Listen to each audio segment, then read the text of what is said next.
నమస్తే. ప్రజెంట్ మనతో పాటు హిందూ ఎస్సీ పరిరక్షణ సమితి హక్కుల సమితి నాయకులు ఉన్నారు. ఒకసారి మాట్లాడదాం. ఇప్పటి వరకు రౌండ్ టేబుల్ సమావేశం ఏర్పాటు చేశారు బ్రాహ్మణ సంఘాల నాయకులతో సహా. ఒకసారి క్లియర్గా అసలు ఏం జరిగింది, ఏం చర్చించుకున్నారో తెలుసుకునే ప్రయత్నం చేద్దాం. అన్న, ఎంఆర్పిఎస్ అధ్యక్షుడు మందపు కృష్ణ మాదిగ గారు బ్రాహ్మణ సంఘాల మీద యుద్ధానికే పిలుపునిచ్చిండు, దళితులందరినీ కలిపి. సో ఒకవైపు మా మందకృష్ణ గారు ఆ రకంగా పిలుపునిస్తే మీరు బ్రాహ్మణులకు ఎందుకు సపోర్ట్ చేస్తున్నారు అనే క్వశ్చన్ బయటకు వస్తుంది. మేము బ్రాహ్మణులు సపోర్ట్ చేయడం లేదు, బ్రాహ్మణులే మాకు మద్దతు ఇవ్వడానికి వచ్చారు. రెండవది, మేము హిందూ మతంలో జీవిస్తున్న వాళ్ళం. హిందూ సంస్కృతి, హిందూ సాంప్రదాయాలు వేదాల ప్రకారం ఉంది. ఆ వేదాలకు సేవకులు బ్రాహ్మణులు. ఆ వేదాలు మా జాంబవంతుడు, మా ఆదిశక్తి అమ్మవారి తోటి పుట్టినవి. జాంబవంతుడు లేకుండా పంచవేదాలు లేవు. పంచవేదాలలో ఓంకారం అనే వేదాన్ని తీసేశారు. ఆ వేదాన్ని తీసేసి మంత్రాల పక్కన ఓం పెట్టారు. ఆ 4 వేదాలు కూడా మాదిగలయే. మాదిగ వేదాలను చదవడానికి కోసం మా కింద జీతగాలుగా పనిచేస్తున్న మా బ్రాహ్మణులు మాకు శత్రువు ఎట్లయితారు? మా దేవతలందరూ మాదిగలు. దేవతలందరూ మాదిగలు. జాంబవంతుడు పుట్టిన తర్వాతనే ఆదిశక్తి బ్రహ్మ విష్ణు మహేశ్వరు మాతంగి మహర్షి యొక్క కుటుంబమే ప్రపంచము, దేవతలు. కాబట్టి దేవతలందరూ మాదిగలే. వెంకటేశ్వర స్వామి మాదిగ నా బుక్ లో రాసిన ఆది జాంబవుడు ఆది ధర్మం అనేది మన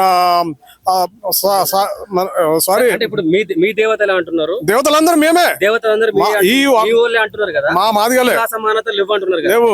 మరి దళితులను గుళ్ళలోకి ఎందుకు రాణిస్తారు? దళితులను గుళ్ళలో రానికపోవడానికి కలియుగంలో కలికుట్రలో కలి శిశువుడు అతడు కుండబడే 6 ఏదైతే ఉన్న షడ్ భాషలు ఉన్నాయో, షడ్ విధానం ఉందో వాటిని అనుభవించడానికోసానికి కొంతమంది రాజులు కుట్ర చేసి బ్రాహ్మణ్స్ మా పైకి పూరగొల్పి, బ్రాహ్మణ్స్ మీరు వాళ్ళని రానియకండి, వీళ్ళు ఒకప్పుడు రాజులు జమ్ముదీపాన్ని ఏలినారు, సప్తదేశాలను ఏలిన వారు, 7 ఖండాలను పరిపాలించిన వారు, కాబట్టి వీళ్ళను అంచివేయాలి, లేకపోతే వీళ్ళు తిరగబడితే మా రాజుల యొక్క శక్తిహీనమైతుంది, మేము బానిసలు అవుతాం. కాబట్టి బ్రాహ్మణ్స్ ను వాడుకొని ఈ మాదిగలను మాలను శక్తిహీనులుగా చేసి మమ్మల్ని అంటరాని వాళ్ళుగా చేసి బానిసలా వాడుకున్నారు తప్ప మేము ఎప్పుడు దేవతలమే, ఎప్పుడు రాజులమే.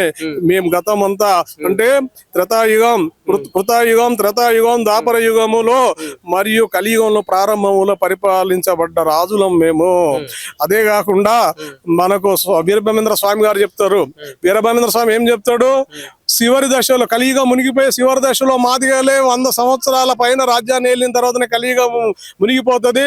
కలియుగం మునిగిపోయిన తర్వాత మళ్ళీ సత్యయుగంలో పుట్టే మాదిగలందరూ దేవుళ్ళు. మాదిగలకే అవకాశం ఉంది సత్యయుగంలో దేవతలుగా, ఎక్కడ లేదు అనే విషయాన్ని వీరబ్రహ్మేంద్ర స్వామి చెప్పాడు. ఇది కాలజ్ఞానంలో ఉంది. ఇది తప్ప, ఇది అబద్ధమా? అంటే మందకృష్ణ గారు మాట్లాడిన మాటలు, మందకృష్ణ గారు పరాయి దేశ మతాన్ని, అంటే కలియుగంలో పుట్టిన యేసు అనేటైనకు సంబంధించిన మతాన్ని తీసుకొని వాళ్ళు ఆర్థిక వనరులు సమకూర్చి నా హిందూ దళితులు అంటున్నారు కదా. నా హిందూ దళితులు ఎక్కడిది? నువ్వు క్రైస్తవుడికి హిందుకు సంబంధం లేదు కదా. క్రైస్తవ మతం వేరు, హిందూ మతం వేరు. క్రైస్తవ మతానికి హిందూ మతానికి సంబంధం లేనే లేదు. హిందూ దళితులకు పిలుపునిస్తున్నా అని చెప్పి హిందూ దళితులు పిలిపేయడానికి వాడేవాడండి, వాడు క్రైస్తవుడు. ఆయన ఏలియా ఎల్లయ్య కాదు కదా. ఎల్లయ్య మాదిగోడు, ఏలియా క్రైస్తవుడు. ఎల్లయ్య పిలిస్తే మేము స్పందిస్తాం గాని, మా కనకరాజు పిలిస్తే స్పందిస్తాం గాని, మా మల్లేశ్వర పిలిస్తే స్పందిస్తాం గాని, మా శివ స్పందిస్తాం గాని, మా విశ్వనాథ్ అన్న పిలిస్తే స్పందిస్తాం గాని, మా ఇటుకరాజు అన్న పిలిస్తే స్పందిస్తాం గాని, క్రైస్తవ మతాన్ని స్వీకరించిన వ్యక్తి పిలిస్తే రాము. ఇప్పటి వరకు ఆయన కృష్ణ అని పేరు పెట్టుకున్నాడు. అలా కుమారుని పేరును తాను పెట్టుకొని తిరిగాడు. కాబట్టి కృష్ణ అంటే హిందూ, శ్రీకృష్ణుడు హిందూ, కృష్ణ హిందూ అని చెప్పి మేము ఇప్పటిదాకా ఆయన మద్దతు ఇచ్చినాము. కానీ ఇప్పుడు మద్దతు ఇచ్చే సమస్య లేదు. క్రైస్తవులు ఒక పక్క, హిందూ మాదిగలు ఒక పక్క. నువ్వు మాలలకు వ్యతిరేకంగా పనిచేసినోని, మాలోడు వస్తే పాము వచ్చినట్టుగా దాన్ని కొట్టు అన్నోనివి, ఇలా మాదిగ క్రిస్టియన్ల ఏకమేద్దాం, మనం ఆ మాదిగ రిజర్వేషన్, మాల రిజర్వేషన్ గుంజుకుందాం అన్నావు. ఏం న్యాయం నీది? ఏం పోరాటం చేసినావు? మా చెమట వడిపి పోరాటం చేసి ప్రాణాలు ఇచ్చిర్రు మా మాదిగ హిందూ పోరాగాళ్ళు. వాళ్ళ ఇంటికి ఒక్కరోజు పోకపోతే, వాళ్ళ కుటుంబం బతికిందా సచ్చిందా చూడపోతే, వాళ్ళ పుట్టిన పిల్లలు చదువుకుంటులేరా అని చూడపోతే, మరి నువ్వు ఇలా హిందూ మాదిగలు, మా బంధువులు, మా సోదరులు, మేము అంటవే, అది కాదు. నువ్వు క్రైస్తవ మతం విడిచిపెట్టు. నువ్వు ఒక్కడు విడిచిపెట్టద్దు, సమస్త క్రైస్తవులందరూ క్రైస్తవ మతాన్ని విడిచిపెట్టడానికి నువ్వు సారథ్యం తీసుకొని నడిస్తే నిన్ను మాదిగలలో కలుపుకుంటాం. అప్పటిదాకా నువ్వు మాదిగ కాదు. దళితులు క్రిస్టియన్ మతంలో దళితుడు అనే పదాన్ని నిషేధించబడ్డది సుప్రీంకోర్టులో. ఓన్లీ క్రైస్తవులకే దళితుడు అని వాడతారు. దళితుడు అంటే ఏంటిది? విచ్చలవిడిగా అక్రమ సంబంధాలు పెట్టినవాడు దళితుడు. మాదిగలు దళితులు కాదు, మాదిగలే. క్రైస్తవులు మత మారిలు కాబట్టి వాళ్ళు దళితులు, దళిత క్రైస్తవులు. వాళ్ళు ఎట్లా పుట్టారో ఏం పుట్టారో వాళ్ళకి తెలుసా, వాళ్ళ అమ్మ నాన్న తెలుసా, మా సంబంధం లేదు. మేము దళితులం కాదు, మేము దేవతలం. మేమెట్లా దళితులం అవుతామండి? మీ దేవతలు క్రిస్టియన్ మతంలోకి పోతే ఎస్సీ హోదా రద్దు అవుతుందని చెప్పేసి సుప్రీంకోర్టు తీర్పు. సుప్రీంకోర్టు తీర్పును కట్టుబడి ఉండాలని ఇవాళ రౌండ్ టేబుల్ సమావేశం పెట్టినాం. సుప్రీంకోర్టు అంత ముందు కూడా 2-3 జడ్జిమెంట్లు ఇచ్చింది. వివిధ రాష్ట్రాల హైకోర్టులు ఇచ్చినాయి. భారత రాష్ట్రపతి ఇచ్చాడు. అంబేద్కర్ కూడా సైమన్ కమిషన్ ముందు ఒప్పుకున్నాడు. అంత ముందు 1935 యాక్ట్ లో కూడా ఒప్పుకున్నాడు. అంబేద్కర్ ఉన్నాడు, అప్పుడు బతుకున్నాడు, అందులో సభ్యుడు కూడా. ఈ అన్నిట్లో కూడా నేను మారితే బౌద్ధిజం తీసుకుంటా గానీ, ముస్లిమిజం గానీ, క్రైస్తవిజం గానీ నేను తీసుకోను. ఎందుకంటే పరాయి దేశులు ఈ దేశంపై నాశనం చేసి ఈ భూమిని నాశనం చేస్తారు, ఈ సంపదలు నాశనం చేస్తారు.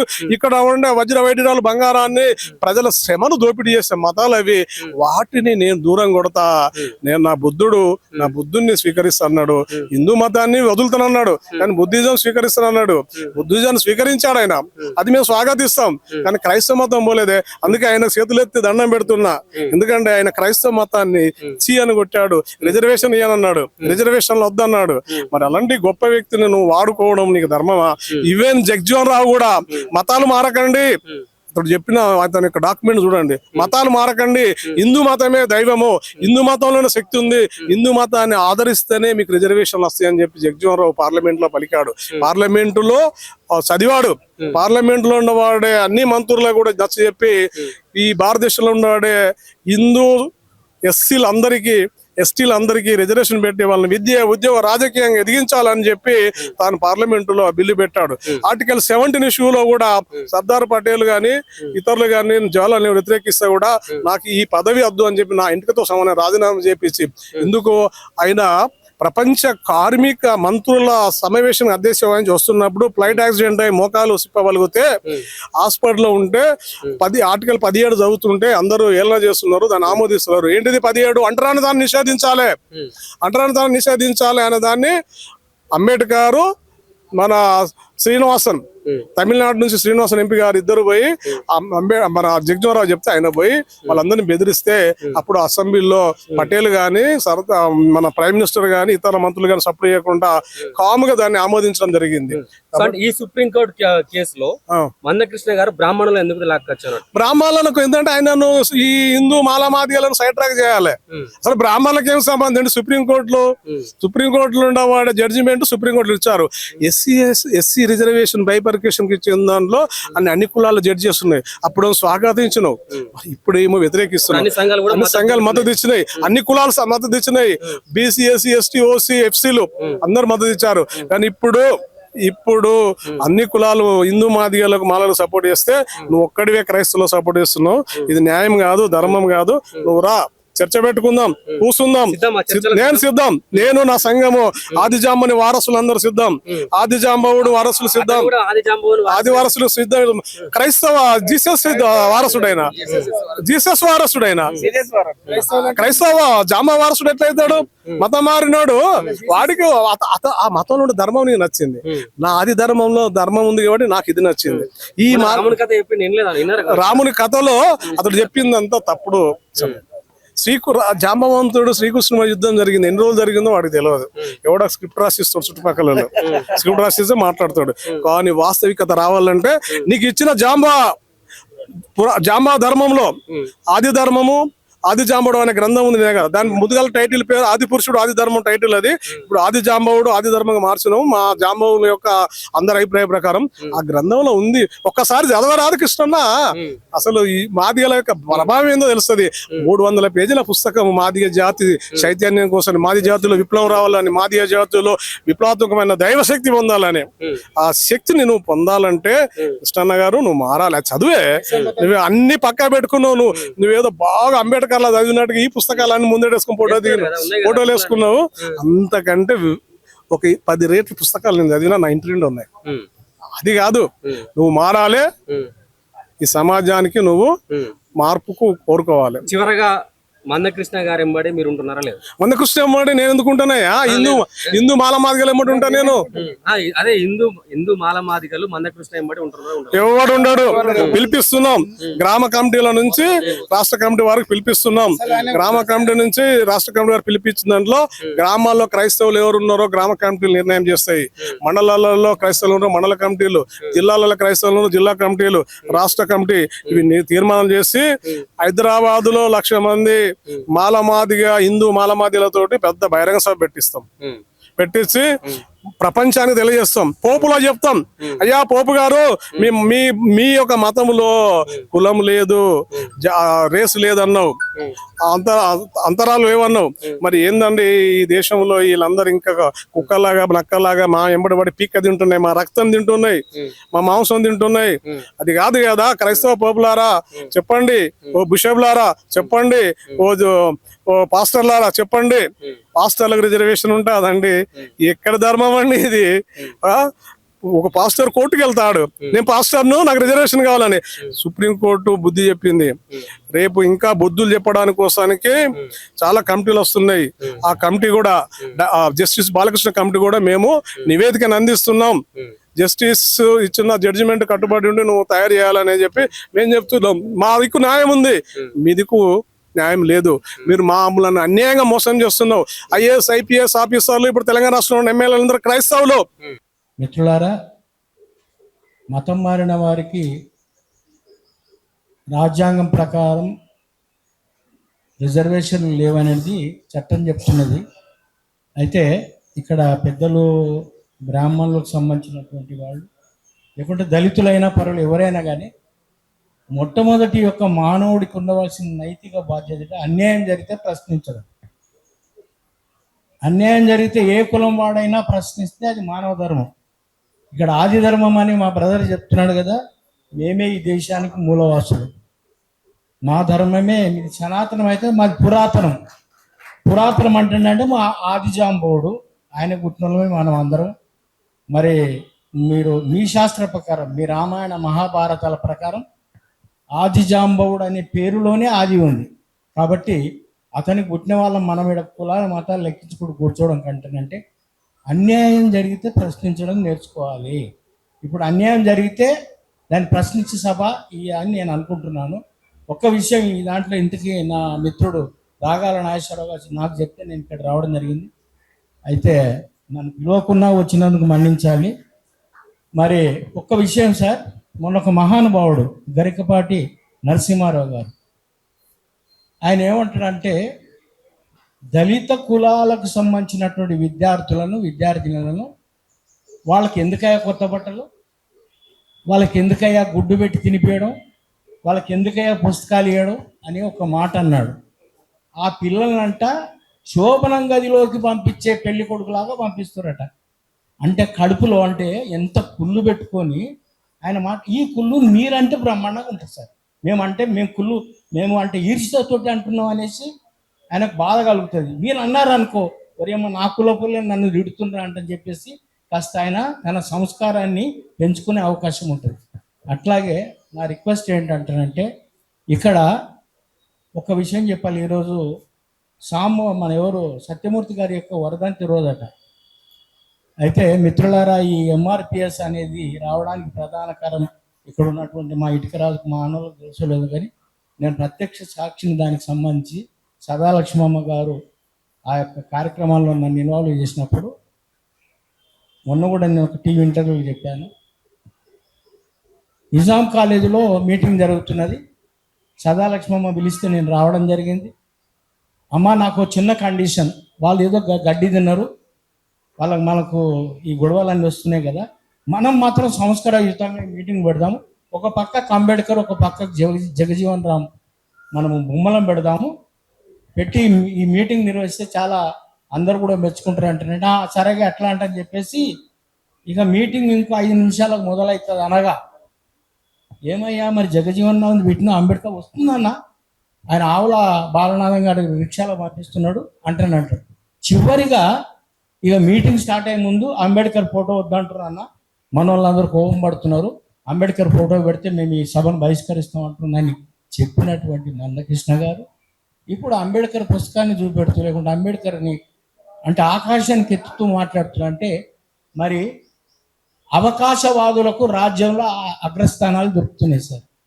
వాళ్ళ పద్మశ్రీలు రాని కాక తప్పేం లేదు, ఇచ్చిన కొడుకులకు అందరికి వచ్చినాయి, కష్టపడడానికి వస్తే తప్పేం లేదు. కానీ నా ఉద్దేశం ఏంటంటేనంటే ఏ ఎండకు ఆ గొడుగు పట్టేటోడికి మీలాంటి యొక్క సంస్కారవంతులు, మీలాంటి తెలివిపరులు, మీలాంటి మరి వేదాలను అధ్యయనం చేసినటువంటి వాళ్ళు ప్రశ్నించడము మీరు ఇప్పటి నుంచి చేయండి దయచేసి.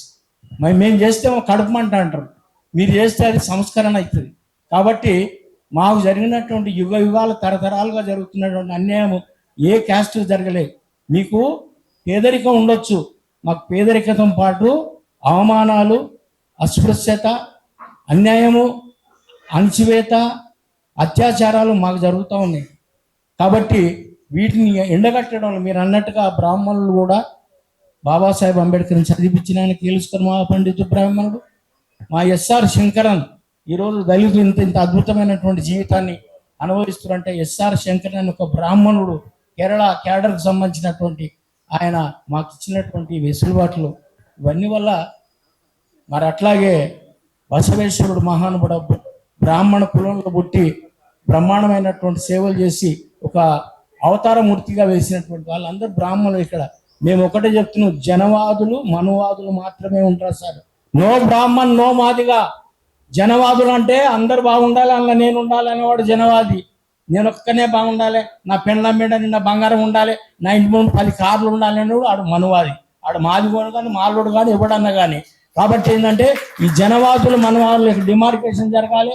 ఈ సనాతన ధర్మం పురాతన ధర్మం కాదు. సనాతనం అంటానంటే ఇక చాలా చెప్పవలసి ఉంటుంది సార్, దయచేసి ఏమనుకోవద్దు. దయచేసి ఏంటంటేనంటే అన్యాయం ఎవడు చూస్తున్నా ప్రతిఘటించేటోడే మునగాడు. ఆ మందకృష్ణ కానీ ఇంకోడు కానీ ఎవడైనా కానీ. ధన్యవాదాలు, థ్యాంక్ యూ అన్న. జంబుదీపే భరతఖండే భరతవర్షే మాదిగోళ్ళను బాబరులను దూరం పెట్టిరని చెప్పేసి అని ఒక ప్రచారం ఉంది. మిమ్మల్ని ఈ దేశంలో శత్రువులుగా చూపెట్టి అది మీ తప్పు కాదు. ఎందుకొరకంటే చాలామంది అట్లా చెప్పుకుంటూ పోయారు. కానీ మాదిగలుగా మేము చెప్తున్నాం, జంబుదీపే అంటే జాంబవంతుంది, భరత కంటే భారతదేశం అని చెప్తే మీ మంత్రాలు స్టార్ట్ అవుతూనే మాతో నుంచి స్టార్ట్ అవుతుంది. ఇక మీరు మమ్మల్ని ఎక్కడ తక్కువ చూసిరండి బాబు, మీరు ఎక్కడ తక్కువ చూసిరు మమ్మల్ని? అదే రకంగా మీరు మమ్మల్ని తక్కువ చూడలే. కానీ పాపం ఏమైందంటే వ్యవస్థ ఆ రకంగా మీరు ఎక్కడ కూడా రాజ్యాలు వెళ్ళలే. మీరు మంత్రులుగా సలహాదారుగా ఉన్నారు కనుక ఎవరైనా సరే రాజు సినిమాలో చూస్తుంటాం, అక్కడక్కడ ఎవరైనా రాజు ఉంటే ఆ మహామంత్రి చెప్పవా అంటే ఆ చట్టాలు చేసి 10 వరకు మీరే చేసిరు ఇవన్నీ అని చెప్పేసి వాతావరణాన్ని సృష్టించారు. మీరు చెప్పేవరకల్లా ఎందుకంటే మనధర్మ శాస్త్రం అనే వరకల్లా ఇక మనమనటైనా కూడా బాబనాయన నేనట ఆయన్నే రాసి పెట్టిపోయింది అని చెప్పేసి ఒక ప్రచారం ఉంది. పాపం ఇది ఒకప్పుడు, ఇది కొన్ని వేల సంవత్సరాల క్రితం ఉన్న వ్యవస్థ. మాలమాదిగలకు దళిత వర్గాలకు మూతికి ముంట ముట్టికి పొరక కట్టిన మాట వాస్తవమే. కానీ కట్టమని మీరు చెప్పిరని మాకు తెలియదు. ఎవరు కట్టించుడో ఏమో. కానీ అపవాదం మాత్రం మీ మీద పెట్టారు. ఇది పరిస్థితి. భారతదేశాన్ని పరిపాలించడానికి ఇంగ్లీష్ వాడొచ్చుడు, బట్టల రూపాన్నో దేని రూపాన్నో వ్యాపారం చేయడానికి భారతదేశానికి వచ్చు. మన సంఖ్యలో బైబిల్ కూడా పెట్టుకోవచ్చు. 200 సంవత్సరాలు పరిపాలించిండండి. వాళ్ళ ఇత్నాలు వేయాలనుకున్నాడు. బాబురావుని ఆహ్వానించుండు, చౌదరిని ఆహ్వానించుండు, అందరిని ఆహ్వానించుండు. దౌర్భాగ్యం ఏంటంటే ఊరికి దూరంగా బతుకుతున్న మానమాదిగలు ఎవరైతే ఉన్నారో వీళ్ళు అంటరాడోళ్ళుగా నీచంగా మురికి వాడల మధ్యన జీవిస్తున్న సమయంలో ఎవడొస్తలేడరా వీని పట్టుకుందామని చెప్పేసి అని ఈయన దగ్గరకు వచ్చిరాడు. ఈయన దగ్గరకు వచ్చి ఎందుకొరకంటే ఆరోగ్యం బాగాలేకపోతే జ్వరం వస్తే ఏదైనా రోగం వస్తే ఆకు అణువులకు మొక్కినాం, మట్టి దేవతలకు మొక్కినాం, పుట్టలకు మొక్కినాం, చెట్లకు మొక్కినాం. ఎందుకు మొక్కినాం? డాక్టర్ దగ్గరికి మమ్మల్ని రాని. అరే కనీసం దేవుడికైనా చెప్పుకుందాం మా బాధ అని చెప్పేసి అని రామునికి చెప్పుకుందాం, కృష్ణునికి చెప్పుకుందాం, శివయ్యకి చెప్పుకుందాం అని పోదామంటే ఆడికి కూడా రానియకపోయాడు. మీరు మీరు మీరు మమ్మల్ని రాణిస్తలేరని మాకు తెలియదు. మీరే అన్న లోపల గుడికాడ ఉంటారు, లోపల ఉంటారు. కానీ ఇప్పటికి కూడా గుళ్ళోకి మేము వస్తే మీరు ఒండిరా మాది వాళ్ళని బాపనోళ్ళు అనరండి, వేరేటోళ్ళు అంటారు. గొడవలతో మొన్న అంతేందుకు మనకు ఇక్కడ హైదరాబాద్ పక్కనే ఏ ఊరది, పక్కనే శామీర్పేట అయింది కదా లొల్లి. అంటే అక్కడ బాపనోళ్ళు ఉండరా? ఇప్పటికి బ్రాహ్మణుల పైన ఎవరైనా ఎస్సీ అట్రాసిటీ కేసులు పెట్టిండ్రా? పెట్టాలి. ఎవరి మీద పెట్టిర్రు? రెడ్డిలు, బీసీలు వాళ్ళ మీద ఉన్నాయి, అవునా కదా? అయితే పాపం ఏమైందంటే అందుకొరకే కృష్ణమాదేవి గారు మీ మీద మాట్లాడినప్పుడు నేను వెంటనే రియాక్ట్ అయ్యాను. నీవు కావాలని ఈ దళిత క్రైస్తవుల విషయంలో ఎస్సీ రిజర్వేషన్స్ కావాలని అడిగితే అడుగు, పోరాటం చేయి. ఎవరి మీద? పార్లమెంట్ మీద చేయి, బాపనోళ్ళ మీద కదా నాయన. పాపం వాళ్ళని ఎందుకు కట్టరా అని చెప్పేసి మొట్టమొదటి మాట్లాడింది. బాపనోళ్ళు ఏం చేసిరా బాబు, దీంట్లో వాళ్ళకేం పని, నీళ్ళకు రాడికే. దానికి మేము 30 సంవత్సరాలు అయినప్పుడు ఉద్యమంలో చేసినాం, గుర్తుపెట్టుకోండి. ఆయన ఏ రోజు భగవద్గీత గురించి చెప్పలే, రామాయణ గురించి చెప్పలే, రావణుని గురించి చెప్పలే, కృష్ణుని గురించి చెప్పలే, జామవంతుని గురించి కూడా చెప్పలే. కానీ ఇప్పుడు కొత్తగా ఆ పాట మొదలు పెట్టిండు ఆయన.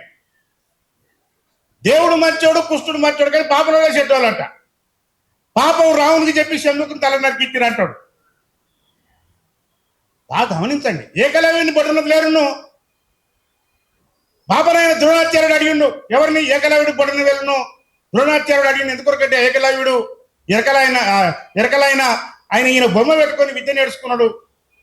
అప్పుడు అర్జునుడు మాట తీసుకుంటాడు ద్రోణాచార్యతో, నీవు నేర్పించే విద్య నాకే నేర్పించాలి, ఇంకెవరు నేర్పించదు, నాకు ఒక్కరికి కావాల్సి తప్ప ఇంకెవరు కూడా నేర్చుకోవద్దు దీన్ని అని చెప్తే పాపం ఏకలవ్యుడు ఈయన బొమ్మ పెట్టుకొని నేర్చుకుంటాడు.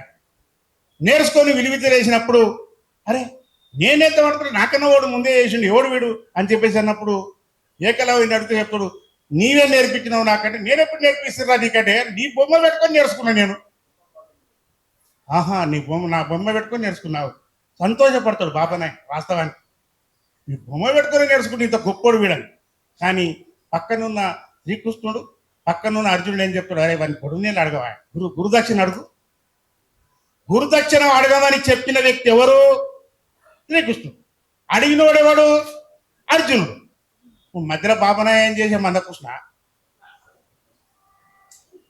అంటే నేనేమంటానంటే, ఎందుకు కృష్ణమాది ఈ రకం కొత్త గానం ఎత్తిండు? ఎందుకు బాపనోళ్ళని తిట్టడం మొదలు పెట్టిండు? ఎందుకు దేవుళ్ళు మంచోళ్ళని చెప్తున్నాడు?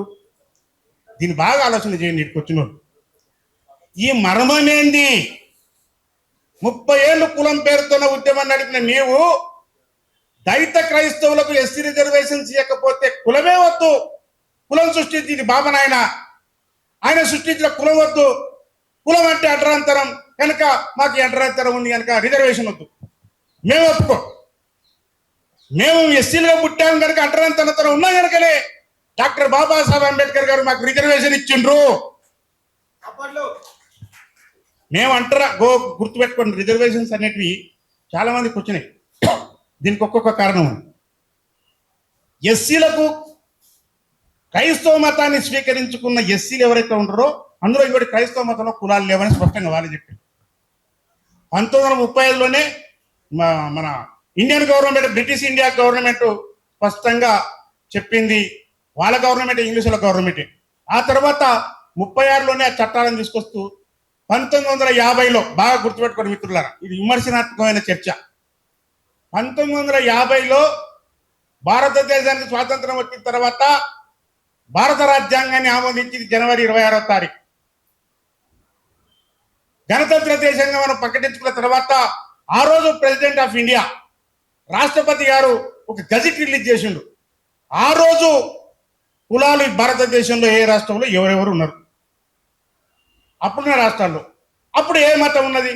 మూడే మూడు మతాలు ఉన్నాయి.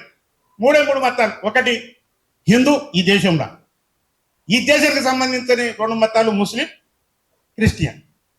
ఇక సిక్కు మతం లేదు, బౌద్ధ మతం లేదు.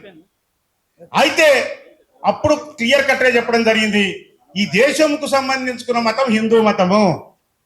ఈ హిందూ మతములో ఉన్న కులాలు ఎవరైతే ఉన్నారో ఆ కులాలు కొన్ని అంటరాంతనానికి గురవుతున్నవి, అస్పృశ్యతకు గురవుతున్నాయి.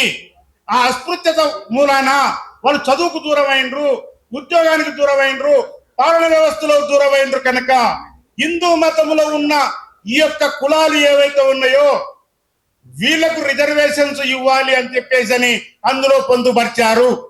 ఎవరు? ఓన్లీ హిందూ మతంలో ఉన్న కులాలు. ఆ హిందూ మతంలో ఉన్న కులాలు మాలమాది.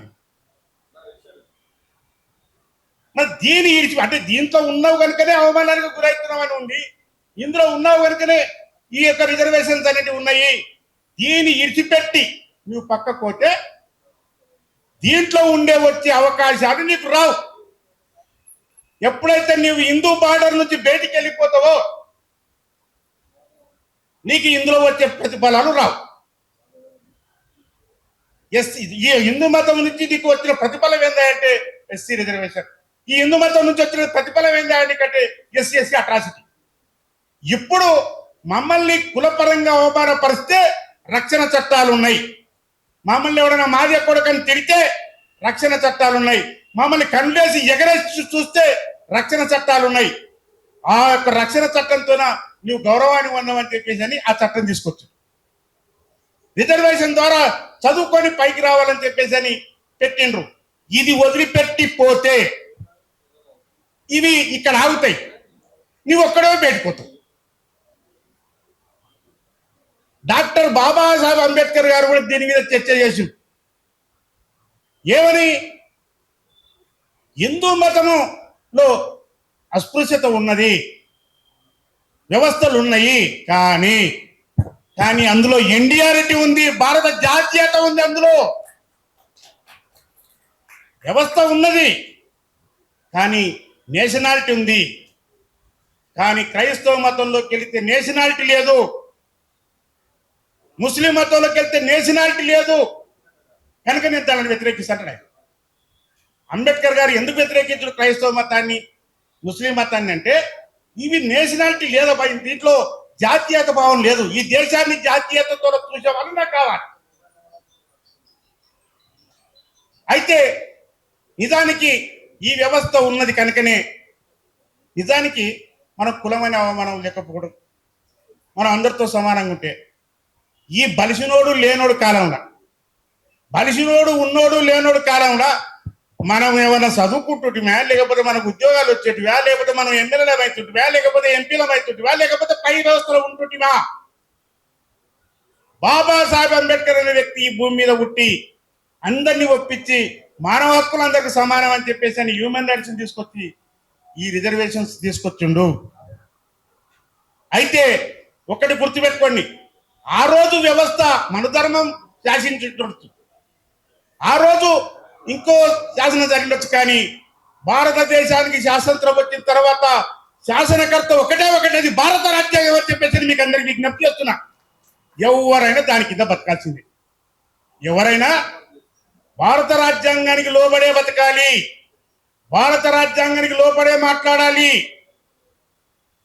భారత రాజ్యాంగం యొక్క లోబడి మాట్లాడకపోతే శిక్షార్హులై ఖచ్చితంగా. అయితే దీని విషయంలో హైకోర్టులు స్టేట్మెంట్ ఇచ్చిన ఎస్సీల విషయంలో మొన్న ఆంధ్రప్రదేశ్ 2021 బాపట్ల జిల్లా ఒక మాదిగ క్రైస్తవ మతం, వాస్తవానికి ఆంధ్ర ప్రాంతంలో ఉన్న ఆంగ్లేయులు పరిపాలించిన ప్రాంతం కనుక మాలగేరిన మాల చర్చి ఉంటుంది, మాదిగవాడలో మాదిగ చర్చి ఉంటుంది. ఒక్క చర్చి కాదు, 3-4 చర్చిలు ఉంటాయి. అయితే విపరీతంగా ఉంటారు అక్కడ. ఇక్కడ తెలంగాణ ప్రాంతం నిజాం సర్కార్ పాలన ప్రాంతం కనుక ఇక్కడ ఎవరు కూడా చాలా తక్కువ ఉంటారు.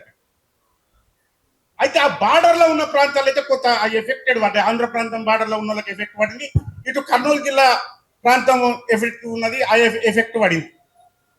అయితే ఇది జరుగుతున్న సమయంలోనే ఏదైతే మనం బాపట్ల జిల్లాకు సంబంధించుకున్న ఎవరు అప్పుడు చింతాడ ఆనందరావు, ఎందుకంటే ఆంధ్రాలో అందరు రావులు పెట్టుకుంటారు, మాలోళ్ళు రావులు పెట్టుకుంటారు, మాది రావులు. అయితే వాడు ఏం చేసిండు, కాంప్లెట్లో క్లియర్ కదా సార్, నేను 15 సంవత్సరాల నుంచి క్రైస్తవ మతాన్ని నమ్ముకున్నా, నేను బైబుల్ చెప్తున్నా, నన్ను పలానోళ్ళు పట్టుకొని మాది కూడా కానీ తిట్టిండ్రు అని అట్రాసిటీ కేసు పెట్టి, సరే పోలీసులు ఎక్సర్సైజ్ చేసి కేసు నమోదు చేసిరు, అని చేసిండ్రు. వాళ్ళు ఏం చేసిరంటే ఈ క్రైస్తవ మతం అని చెప్తున్న కనుక వీనికి ఎస్సీ సర్టిఫికెట్ వర్తిస్తుంది, కానీ వానికి ఎస్సీ సర్టిఫికెట్ ఉంది, గుర్తుపెట్టుకోండి. ఆనంద్కు ఎస్సీ మాదిగ సర్టిఫికెట్ ఉంది.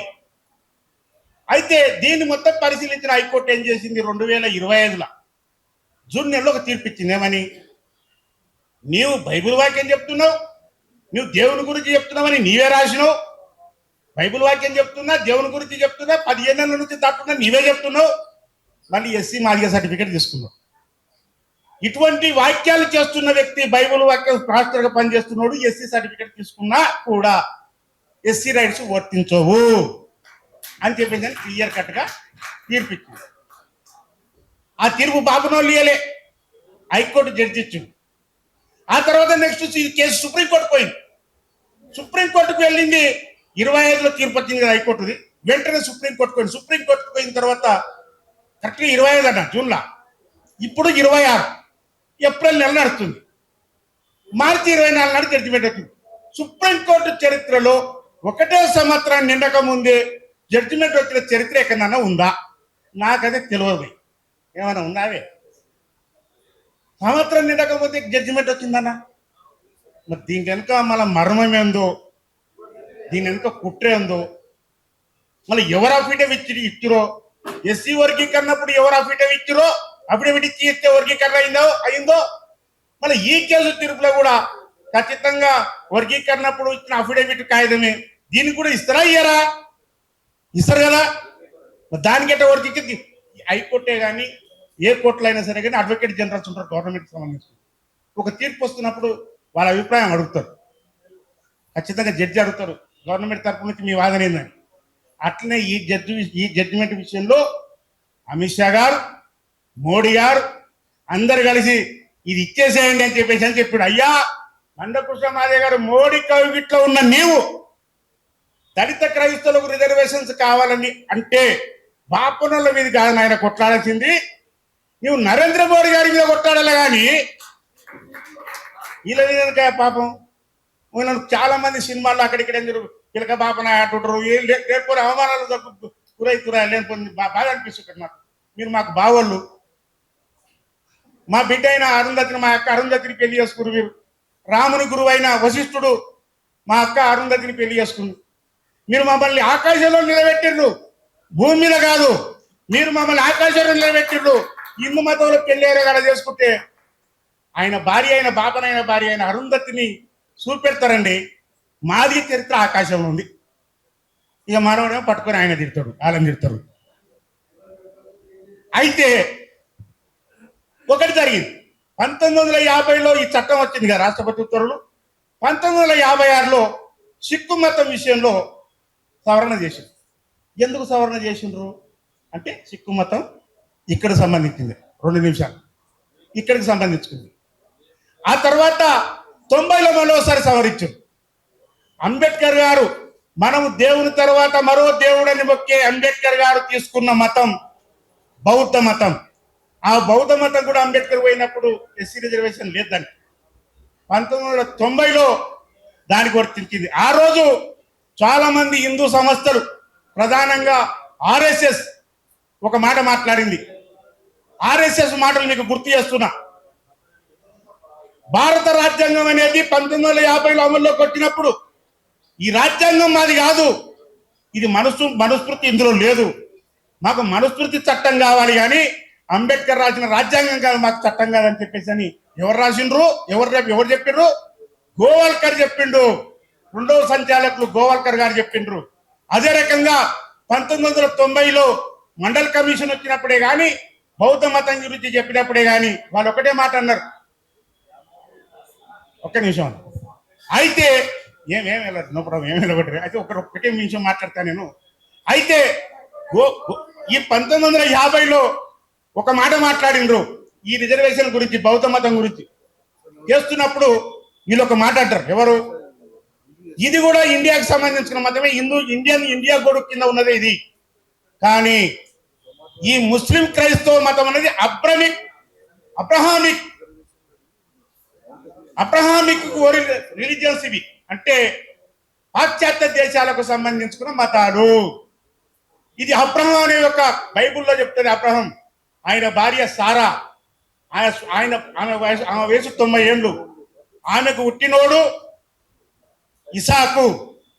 ఆమె దాసి హోరా అనే వ్యక్తి ఉంటుంది, దాసి, ఆమె పని. ఆమె అబ్రహంతో సంసారం చేస్తే ఇస్మాయిల్ అని పుడతాడు. ఇస్మాయిల్తో మతమే ఇస్లామిక్, ఇసాకు మతమే క్రైస్తవ మతం. అంటే ఇవి ఇంగ్లీషోడు మతాలు కానీ ఇండియాకు సంబంధించుకున్న మతాలు కావని చెప్పేసి అని హిందూ మతం దాన్ని వ్యతిరేకిస్తున్నది. కనుక మనం క్లియర్గా చెప్తాం. అన్న ఒక మాట్లాడింది, నాన్న నీవేమన్నావని. అన్న పాపము వాడు ఇక్కడ రానినందుకు అక్కడ పోయిండే, కానీ మాది వాడు, వాడికి చదువు రాదు, అంటరంతరం అట్నే ఉంది, ఆస్తిమంతు కూడా కాదే. కనుక నీవన్న లాస్ట్ గర్వాపస్ అని, ఆ గర్వాపస్కు నేను పిలుపునిస్తున్నాను. మనకు ఆ జడ్జిమెంట్ కూడా రాసిండ్రు ఏమని, మీరు తెలిసో తెలియక అందులో పోయిండ్రు ఇంగ్లీష్ మతాలకు, మరి తిరిగి వచ్చేసేయండి, మళ్ళీ మీ కులం మీకు ఉంటుంది, మీ మతం మీకు వర్తిస్తుంది అని చెప్పేసి స్పష్టంగా ఆ జడ్జిమెంట్ లో ఉన్నది. కనుక ఇప్పుడు ఎవరైతే ఉన్నామో సంఘం అనా చెప్పుకొని కూర్చుంటే కాదు, జామవంతుడు ఆ జామవంతుడే భూమి కన్నా 6 నెలల ముందు పుట్టిండు. అయితే క్రైస్తవ మతంలోకి తెలంగాణ గ్రామాల్లో 10-20 ఇండ్లు ఉంటాయి. వాళ్ళ ఇళ్ళలో పోయి చెప్పుదాం, ఒరే దీంట్లో గాన పోతే ఉన్న సర్టిఫికెట్ పోతుంది, రిజర్వేషన్ రాదు, ఉద్యోగం రాదు, ఏమి రాదు అంటే ఒట్టు తూనియమని చెప్పేసి చర్చిలకు తాళాలు వేస్తారు. గుర్తుపెట్టుకోండి. ఇంకోటి, క్రైస్తవ మిషనరీస్ డబ్బులు వీళ్ళకు రావట్లే, మాలమాదిలకు. ఇక్కడ హైదరాబాద్ లో మిషనరీ నడిపిస్తారు సతీష్, కల్వర్ టెంపుల్, అతనికి వస్తాయి కోట్ల రూపాయలు, మాలమాదివానికి రావు. వాడు వాక్యం చెప్తాడు, వీడు పోయి కూర్చుంటాడు, ఇంకా వీడు పోతాడు, ఊకుంటాడు, వీడు చెందేసి వస్తాడు. కనుక మాలమాదిగలకు క్రైస్తవ మిషనరీస్ ద్వారా రాలేదు. కనుక దయచేసి ఇంగ్లీష్ మతంలోకి వెళ్ళొద్దని, అట్టగానే మీరు వెళితే మాత్రం మీకు తీవ్రతరమైన నష్టం ఉందని చెప్పేసి అని చెప్పడం కోసమే నిన్న నేను ఆ యొక్క కార్యక్రమాన్ని పెట్టినానని చెప్పేసి అని విజ్ఞప్తి చేసుకుంటూ, మనం ఇక్కడే కూర్చొని మాట్లాడుకోవడం కాదు, ఊరూర్లో మన వాళ్ళను కూడా పోనీయకుండా ఆపి ఈ వ్యవస్థ, ఈ విషయాలను మనం చెప్పాలని చెప్పేసి అని విజ్ఞప్తి చేసుకుంటూ, జై భీమ్, జై జీవన్, జై తెలంగాణ.